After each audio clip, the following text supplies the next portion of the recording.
The sun was bright in the blue sky as three black cars stopped in front of Westminster Abbey. Many people stood behind ropes, waiting to see the royal family. They cheered when they saw the cars. Prince William got out first. He wore a dark blue suit and a red tie. He smiled and waved to the crowd. Then he turned to help his wife, Kate, out of the car. She looked pretty in a light blue dress with small buttons down the front. Her hair was pulled back, and she wore small pearl earrings that shined in the sun. The crowd grew louder when the back doors opened. First came Prince George, the oldest child. He was 11 now and looked very much like his father. He wore a small suit and tried to stand tall like William. His blonde hair was neatly combed, and he had a serious look on his face. Next came Princess Charlotte. She was 9 years old and looked like a small version of her mother. She wore a pretty dress with flowers on it and shiny black shoes. Her long hair had a small braid on one side. She gave a small wave to the crowd, and many people took pictures. Last came Prince Louis, who was 7. He had a big smile as he jumped out of the car. He wore a suit like his father and brother, but his tie was a bit crooked. He waved with both hands at the people and made funny faces. Kate quickly put her hand on his shoulder to calm him down. "Remember what we talked about at home," she said to her children in a soft voice. "This is an important day. We are here to thank the doctors and nurses who helped sick people." George nodded. He understood. Charlotte stood up straighter and fixed her dress. Louis tried to stand still, but he kept looking around at everything. A man in long, black and gold robes walked down the steps to meet them. This was the Archbishop. He shook William's hand, then Kate's. "Welcome to Westminster Abbey," he said, "and welcome to the young princes and princess. We are very happy you could join us today." George stepped forward and shook the Archbishop's hand like he had practiced. "Thank you for having us, sir," he said in a clear voice. Charlotte did a perfect small curtsy. "It's very nice to be here," she said quietly. When it was Louis's turn, he forgot what to do. He looked up at his mother. Kate smiled and nodded at him. Louis then gave a quick bow that was a bit too deep. He almost fell over, but William caught his arm. The crowd laughed, and Louis grinned. He was not upset by his mistake. He waved again to the people. Inside the abbey, it was cool and dark. The ceiling was very high, and colored light came through the big windows. Louis looked up with his mouth open. He had never seen anything so big and beautiful. "Wow," he whispered. His voice echoed a little in the quiet space. Many important people were already sitting in the wooden seats. They stood up when the royal family walked down the middle path. William and Kate nodded to people they knew. The children stayed close to their parents.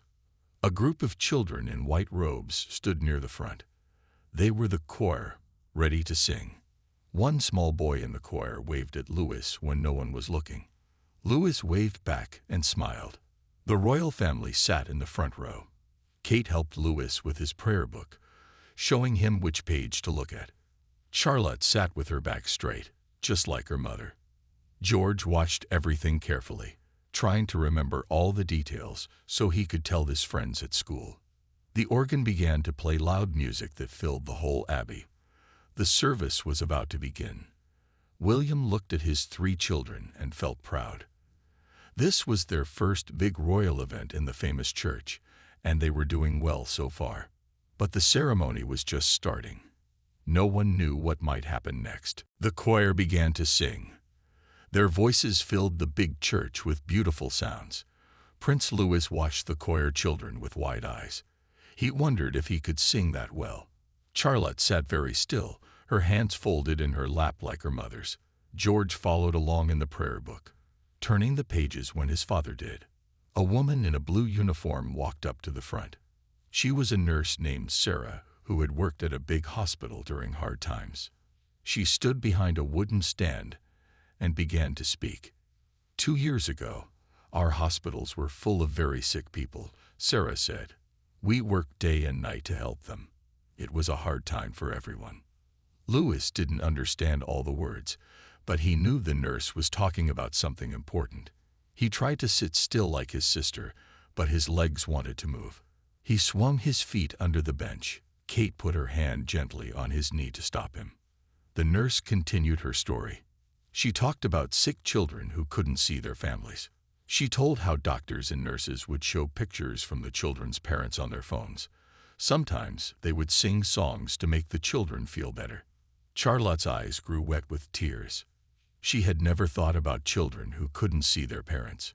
She reached for Kate's hand and held it tight. "That's why we started the Rainbow Project," Sarah explained. "We asked children from all over the country to send drawings and letters to the hospitals. These colorful messages brought happiness to many sick people." George sat up straighter. His school had sent drawings to hospitals. He wondered if any of his pictures had helped someone feel better. After the nurse finished speaking, everyone stood up to sing again. The organ played loud music. Louis was getting tired of standing still. He looked around the big church and saw something moving near the flowers at the front. It was a small butterfly with bright blue wings. It flew from one flower to another. Louis watched it with his mouth open. The butterfly was the most interesting thing he had seen all day. It flew higher, up toward the colored windows. "Look," Louis said in a loud voice. "A butterfly." His voice carried through the whole church. Many people turned to look at him. Some smiled, but others looked surprised. The singing stopped for a moment. William put his hand on Louis's shoulder. "Quiet now," he whispered. Louis's face turned red. He hadn't meant to speak so loudly. Charlotte leaned close to his ear. "You have to be quiet in church," she whispered, "even if you see something nice." Louis nodded and looked down at his shoes. He felt bad for making a mistake. George passed him the prayer book and pointed to the song they were singing. Louis tried to follow along, but the words were too hard for him to read. After the singing, a man in a white robe talked for a long time. Louis tried to listen, but he didn't understand the big words. He started to feel hungry and wondered when they could go home for lunch. His legs felt stiff from sitting so long. Just when Louis thought he couldn't sit still any longer, something wonderful happened. The butterfly he had seen earlier flew down from the high ceiling. It floated through the air and landed right on the bench next to Louis's hand. Louis held his breath. He wanted to touch the butterfly, but he remembered what Charlotte had said about being quiet. He looked at the butterfly's blue wings and smiled. The butterfly stayed for a few seconds, then flew away again.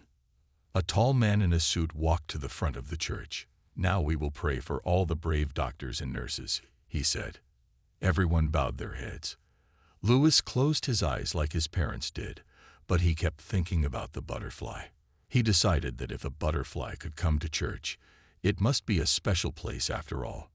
When Louis opened his eyes, he saw the Archbishop looking at him with a kind smile. Louis smiled back. Maybe he hadn't made such a big mistake after all. After the prayers, the Archbishop asked everyone to stand. He said they would now thank all the special guests. These were doctors and nurses from hospitals all over the country. "We will now invite our royal guests to meet our healthcare heroes," the Archbishop said in a loud, clear voice. Kate turned to her children and gave them a quick talk. "Remember to shake hands, say thank you, and smile," she said softly. "These people have worked very hard to help others." George nodded. He had done this kind of thing before. Charlotte straightened her dress and took a deep breath. Louis stopped thinking about the butterfly and tried to remember what his mother had taught him about meeting important people. William led his family to a long table where many people in uniforms stood waiting. Some wore white doctor coats. Others wore blue or green nurse uniforms. They all smiled when they saw the royal children. George went first. He walked up to a tall doctor with gray hair and held out his hand.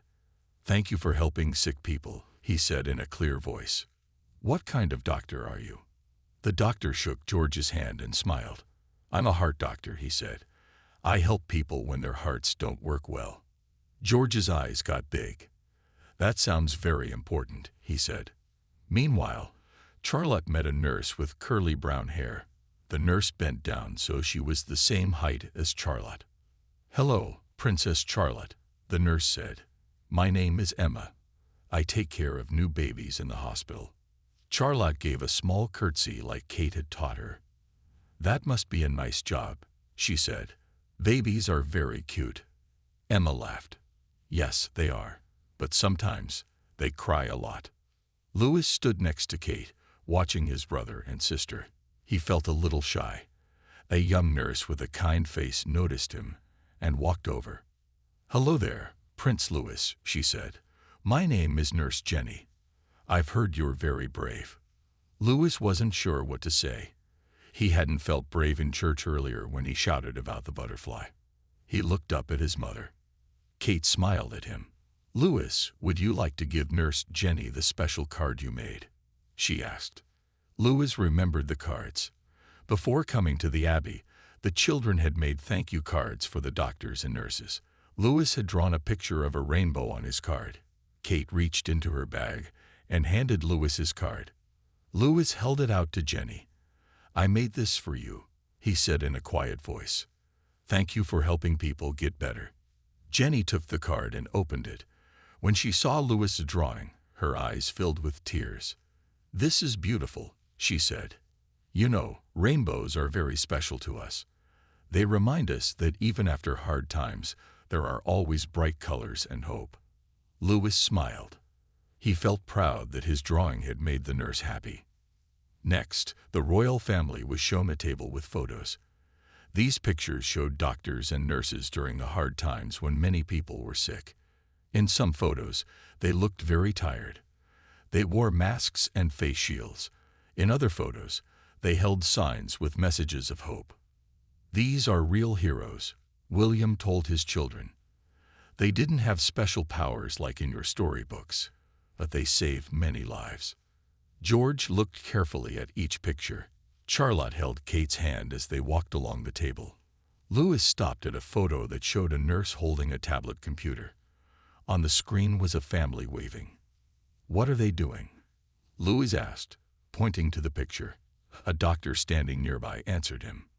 "That nurse is helping a sick person talk to their family," he explained. "When people couldn't visit the hospitals, we used computers so they could see each other." Louis thought about this. It made him sad to think of people who couldn't hug their families. He was glad he could always hug his parents and siblings. "That was very kind of you," Louis said to the doctor. It was the longest sentence he had said to a stranger all day. The doctor smiled at Louis. "Thank you, young prince. Kindness is what helps people heal." After meeting many doctors and nurses, the royal family was led to another part of Westminster Abbey. This area had tables with food and drinks. There were small sandwiches, cakes, and fruit. There was also tea for the adults and juice for the children. "You may have some refreshments now," said a woman in a black suit who was helping to run the event. "Then we will show you the special exhibition." William thanked her, and the family moved toward the tables. George, Charlotte, and Louis had been on their best behavior for a long time, and they were hungry. "You may each take one plate," Kate told her children. "Remember to say please and thank you to the servers." George went first. He chose a small sandwich and some grapes. He said please and thank you to each person who helped him. Charlotte picked a tiny cake with pink icing and some strawberries. Louis wanted to try everything. His eyes grew wide at all the choices. "Just a few things, Louis," Kate reminded him gently. Louis finally chose a triangle sandwich and a cookie shaped like a star. The family found a quiet corner to eat their snacks. Other important guests moved around the room, talking in small groups. Many people looked at the royal children, but tried not to stare. "You're all doing very well today," William told his children as they ate. "I'm proud of how polite you've been with everyone." Charlotte sipped her apple juice. "The nurse who takes care of babies was nice," she said. "I asked her how many babies she has helped, and she said too many to count." George wiped his mouth with a napkin. I met a doctor who fixes broken bones, he said. He told me he once fixed a man's leg after he fell off a mountain. Louis was quiet. He was enjoying his star cookie too much to talk. Crumbs fell onto his suit, and Kate gently brushed them away. When they finished eating, the same woman in the black suit came back. "We're ready to show you the Rainbow Project exhibition now," she said. The family followed her to a large room with tall walls. The walls were covered with children's drawings and letters.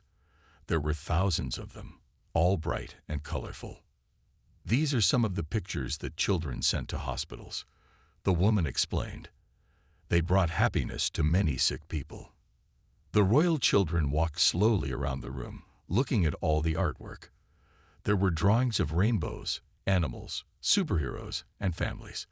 There were letters written in messy handwriting and neat handwriting. George stopped at a drawing of a doctor wearing a cape like a superhero. "This one is cool," he said. Charlotte liked a picture of a nurse holding hands with a patient. "This one makes me feel happy," she said.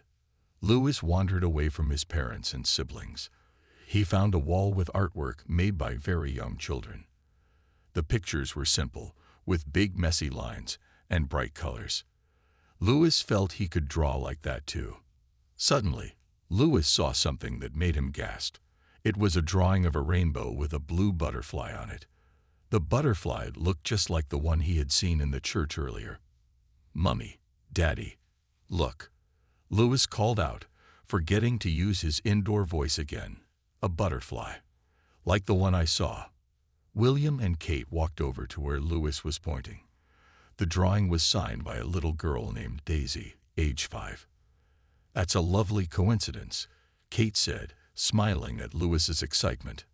A nurse with short gray hair overheard them. She came closer. "Excuse me," she said politely. "Are you talking about Daisy's butterfly drawing?" "Yes," William answered. "My son noticed it because he saw a blue butterfly in the Abbey during the service." The nurse's eyes grew wide. "That's amazing," she said.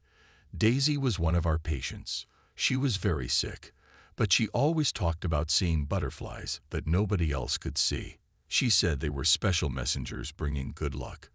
Louis listened carefully to the nurse's words. He felt something important was happening, but he wasn't sure what it meant. "Daisy got better and went home," the nurse continued. "She said the butterflies helped her. That's why she drew this picture." Louis looked at the drawing again. He felt a strange feeling in his chest, like happiness mixed with something else he couldn't name. "Are butterflies really lucky?" Louis asked the nurse. The nurse with gray hair smiled at Louis's question about butterflies being lucky. She bent down to his level and spoke softly. "I think butterflies are special," she said. "They start as small caterpillars and change into beautiful flying creatures. They remind us that even when things are hard, they can get better." Louis nodded. He liked this idea. The nurse looked at William and Kate. "Would you like to video call with Daisy? She's at home now, but I know she would be very excited to speak with you all," she said. William looked at Kate, who nodded. "That would be lovely," William said. The nurse took out her phone and made a quick call. After a short talk, she set up a video call. The royal family gathered around the small screen. After a few seconds, a little girl's face appeared. She had curly red hair and a big smile. She was sitting in a chair at home, with a teddy bear next to her. "Hello, Daisy," the nurse said. "I have some special people who want to meet you. They saw your butterfly drawing." The nurse turned the phone so Daisy could see the royal family. Daisy's mouth opened wide in surprise. "Hello, Daisy," Kate said warmly. "We love your beautiful drawing." Daisy was so shocked she couldn't speak at first. Then she found her voice. "Are you really the princess?"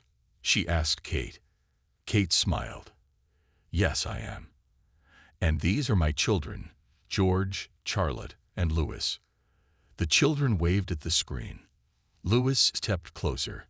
"I saw a blue butterfly in the church today," he told Daisy, "just like your drawing." Daisy's eyes grew wide. "Really? My butterflies are real." The nurse explained to William and Kate.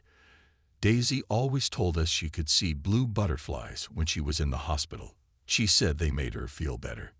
Charlotte moved closer to the phone. Your drawing is very pretty, she said to Daisy. Do you like to draw a lot? Daisy nodded. I made lots of pictures in the hospital. The doctors put them on the wall. George asked, Are you feeling better now? Yes, Daisy answered. I can play outside again. The doctors fixed my heart. Louis had an idea. He looked up at Kate. Mummy, can Daisy come to our house to play? I want to show her my toys. Kate gently touched Louis's hair. That's a kind thought, Louis. Maybe one day. William spoke to Daisy's parents, who could now be seen in the background of the video call. Your daughter is very special. Her artwork has touched many hearts today. Daisy's mother had tears in her eyes. Thank you, Your Highness. This means so much to us. After they said goodbye to Daisy, the nurse showed them more drawings. But Louis kept thinking about the butterfly and Daisy. He wondered if the butterfly in the church was trying to tell him something. Soon it was time for the next part of the event. The Archbishop asked the royal family to join him for a tree planting in the Abbey garden. This tree would honor all healthcare workers. Outside in the garden, the sun was warm. Birds sang in the trees, and the air smelled of flowers. Many photographers stood ready to take pictures. The royal family gathered around a small tree in a pot. It was an oak tree, which would grow very tall over many years. This tree will stand for hundreds of years, the Archbishop said. It will remind everyone of the brave work done by doctors and nurses. William was given a shovel. He dug a small hole in the ground. Kate helped him place the tree in the hole. Then it was the children's turn. George took the shovel and added some soil around the tree. He patted it down firmly, just as he had seen the gardeners do at home. Charlotte was next. She carefully added water from a silver watering can. She made sure to water all around the tree. When it was Louis's turn, everyone watched carefully. They wondered what the unpredictable young prince might do. Louis took a handful of soil and gently placed it around the tree's roots. Just as Louis finished, something magical happened. A blue butterfly flew down and landed right on the small tree. It sat there, opening and closing its wings slowly. Everyone gasped. The photographers took many pictures. Louis stood very still, his eyes wide with wonder. Daisy's butterfly came back, he whispered. Everyone watched as the blue butterfly sat on the small tree. It stayed there for a long time, opening and closing its bright wings. The photographers took many pictures. This would be in all the newspapers tomorrow. It's amazing, the Archbishop said quietly. I've never seen a butterfly act like this before. Louis stood very still. He was afraid that if he moved, the butterfly might fly away. Charlotte moved closer to her little brother and took his hand. George looked proud of Louis, as if his brother had done something special. After a few minutes, the butterfly flew up from the tree. Instead of flying away, it made a circle around the royal family. Then it flew toward Louis and landed right on his shoulder. People gasped. Kate put her hand over her mouth in surprise. William smiled widely. The butterfly sat on Louis's shoulder, its blue wings shining in the sun. Don't move, Louis, Charlotte whispered. It likes you. Louis tried to stand as still as a statue. He could feel the light touch of the butterfly's tiny feet on his shoulder. It was the most magical feeling he had ever known. The butterfly chose you, Louis, George said. You're special. After a moment, the butterfly flew away into the blue sky. Everyone clapped and cheered. Louis felt his face turn red, but he was smiling. For once, he had done something right at an important royal event. The Archbishop spoke to the crowd. We have seen something very special today, he said. This butterfly reminds us that beauty and hope can be found even after hard times. A doctor stepped forward. She had kind eyes and gray hair. In many cultures, butterflies stand for change and new life, she said. They are perfect symbols for healing. Louis tugged on Kate's sleeve. "Money, can we tell Daisy about this?" he asked. "She should know her butterfly visited us." Kate smiled. "Yes, Louis, we'll make sure Daisy knows." More people wanted to meet the royal children now. Everyone had seen how special they were, especially Louis with his butterfly friend. A line of people formed to shake their hands. One old doctor bent down to talk to Louis. "Young prince," he said, "what would you like to be when you grow up?" Louis thought for a moment. Before today, he might have said he wanted to be a football player or an astronaut, but now he had a new idea. "I want to help sick children," he said clearly, "like Daisy, and I want to learn about butterflies too." The doctor smiled. "Those are wonderful goals," he said. "We need more people who care about children and nature." William put his hand on Louis's shoulder, the same shoulder where the butterfly had landed. "You made us very proud today, son," he said. After meeting many more people, it was time for the royal family to leave. They walked back through Westminster Abbey, past the high stone walls and colored windows. Louis looked around for the butterfly, but it was gone. Outside, the cars were waiting. Many people still stood behind the ropes, hoping to see the royal family one more time.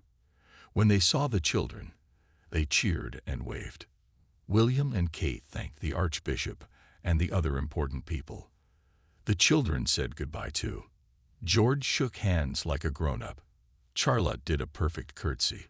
Louis waved with both hands to the crowd. As they walked to their car, a reporter called out, "Prince Louis, can you tell us about the butterfly?" Louis stopped walking. Kate was about to tell him not to answer, but Louis already knew what he wanted to say. "It wasn't just a butterfly," Louis said in a clear voice that everyone could hear. "It was hope with wings." The crowd went quiet. Then they clapped and cheered louder than before. William looked surprised at his son's wise words.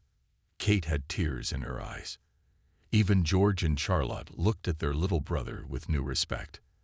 As they got into their car, Louis looked up at the blue sky one last time. He thought he saw a flash of blue wings high above the Abbey's towers. He smiled and waved goodbye. The car drove away from Westminster Abbey. The royal visit was over, but no one would forget the day when Prince Louis made friends with a blue butterfly. The royal family's car drove through the busy streets of London. People on the sidewalks waved when they saw the special car with small flags on the front. Inside, William and Kate talked quietly, while the children looked out the windows. "You all did very well today," Kate said, smiling at her three children.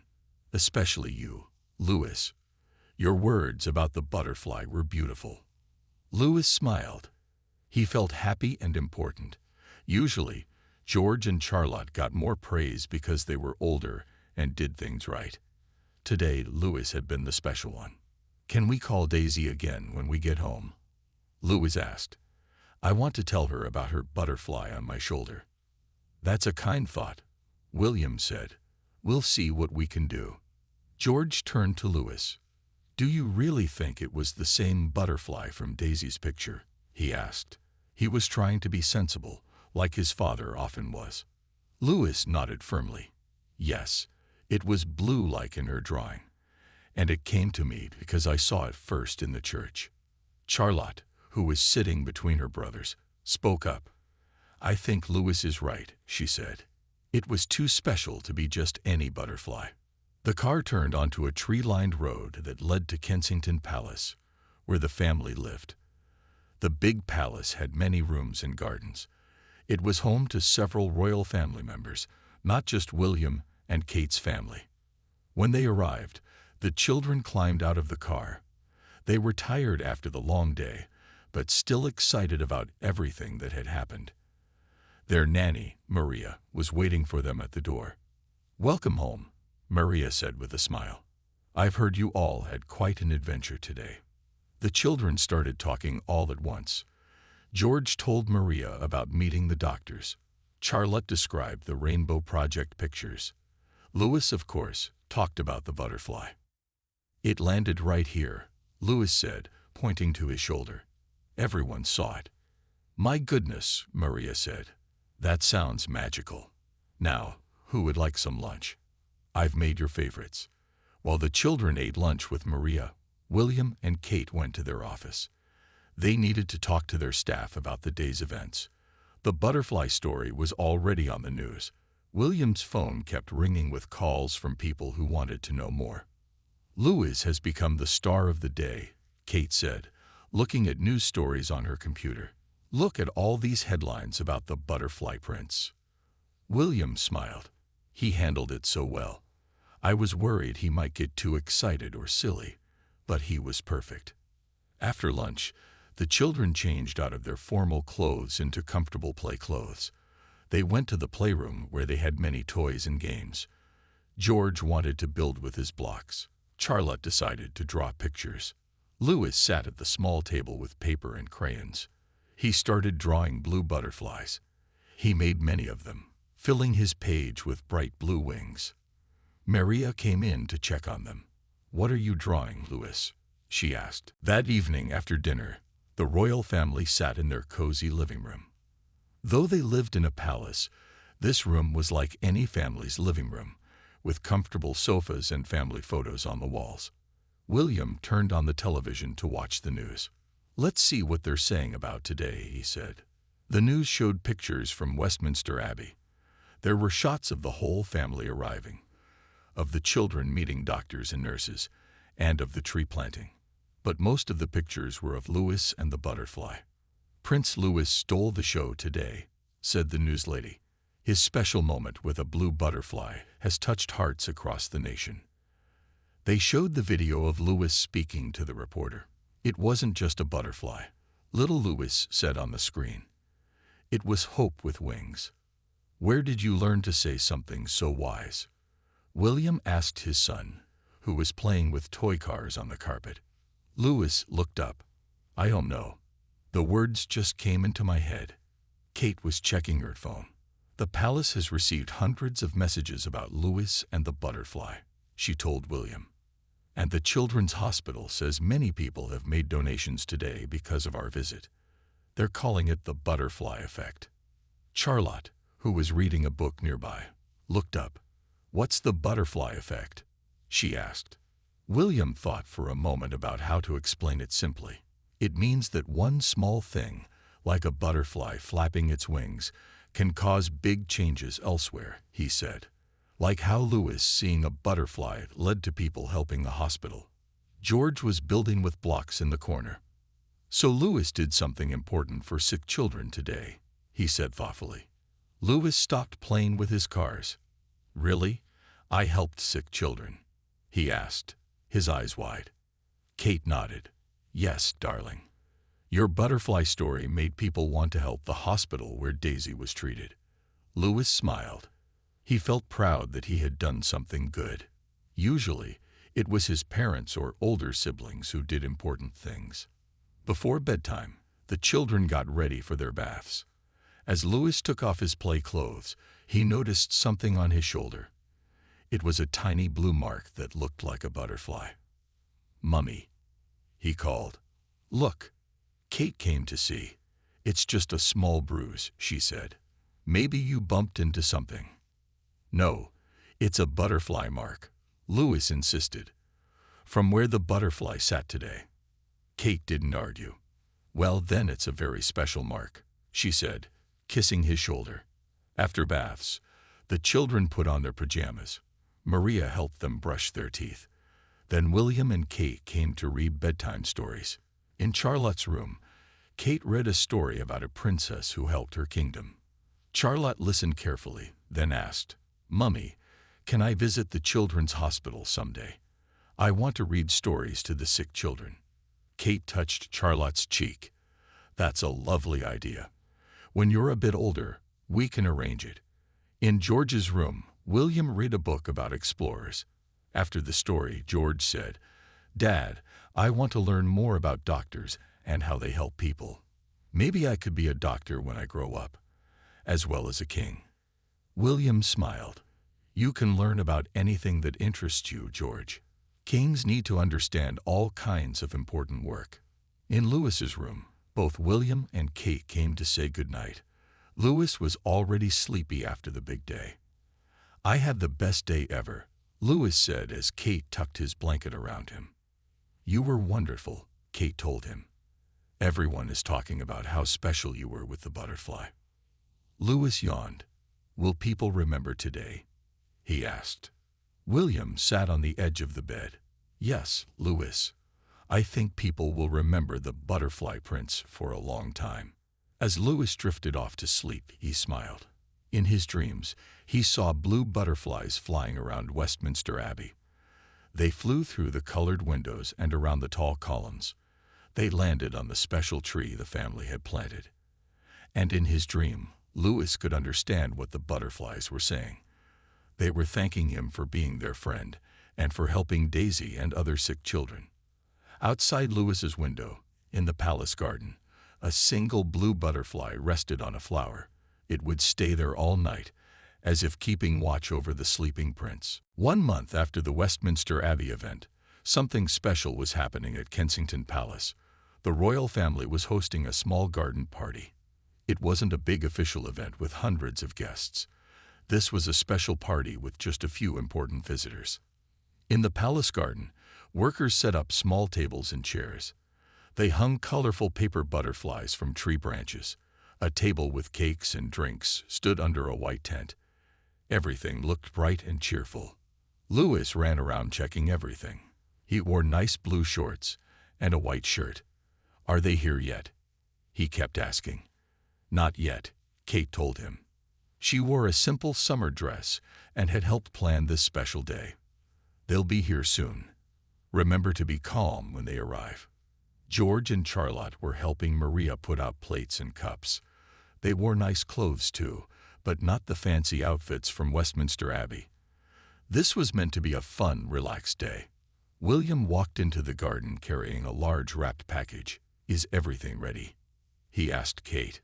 Before she could answer, a palace worker appeared. "They've arrived, Your Highness," he said. Louis jumped up and down with excitement. George stood tall and straight. Charlotte smoothed her dress. A few minutes later, guests walked into the garden. There was a man and woman, and between them, holding their hands, was a small girl with curly red hair. It was Daisy and her parents. Daisy looked nervous at first, her eyes wide as she saw the palace garden.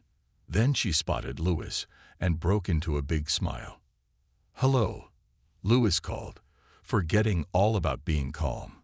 He ran to Daisy and stopped just in front of her. "Welcome to our house." Kate and William greeted Daisy's parents warmly. "Thank you so much for coming," Kate said. "We're honored," Daisy's mother replied. She looked around the beautiful garden with amazement. "This is so kind of you." Daisy was looking at all the paper butterflies hanging from the trees. "Are these for me?" she asked Louis. Louis nodded proudly. "Yes, I helped make them. And look." He pointed to a corner of the garden where real flowers grew in butterfly-shaped beds. "We planted those for real butterflies to visit." Charlotte came over and introduced herself to Daisy. She had made a special bracelet with butterfly charms and gave it to the little girl. George showed Daisy a butterfly book he had found in the palace library. The children played games in the garden while the adults talked. They had a butterfly scavenger hunt where they looked for different colored paper butterflies hidden around the garden. They ate butterfly-shaped sandwiches and cakes with butterfly decorations. After lunch, William brought out the large package he had carried earlier. "This is a special gift," he said, "from our family to Daisy's." Daisy and her parents opened it together. Inside was a beautiful painting of Westminster Abbey, with blue butterflies flying around it. At the bottom were the words, "Hope has wings." "The artist painted this based on what happened that day," Kate explained. "We wanted you to have it to remember our special connection." Daisy's father had tears in his eyes. "We can never thank you enough," he said, "not just for today, but for how you've helped the hospital. The new butterfly garden they're building will help so many children." William smiled.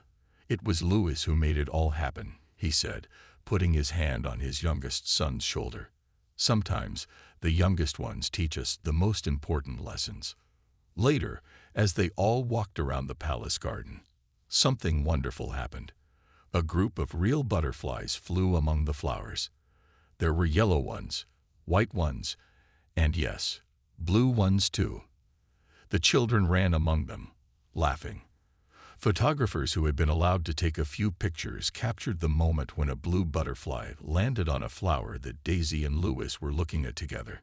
That evening, after Daisy and her family had gone home, the royal children talked about the day.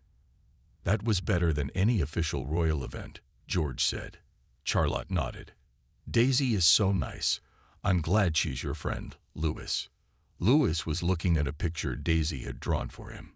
It showed two children, one with a crown and one with curly red hair, chasing butterflies together. "Mummy," Louis said as Kate came to say goodnight, "can we do more things to help children like Daisy?" Kate sat on the edge of his bed. "Yes, Louis. That's an important part of being in our family, helping others." Louis smiled. "Then I'm glad I'm a prince. I can help lots of people." As Louis fell asleep that night, the story of the Butterfly Prince was being told in homes across the country. Parents told their children how Prince Louis had made friends with a butterfly and a little girl named Daisy, and how sometimes the smallest things, like butterflies and children, can make the biggest difference in the world.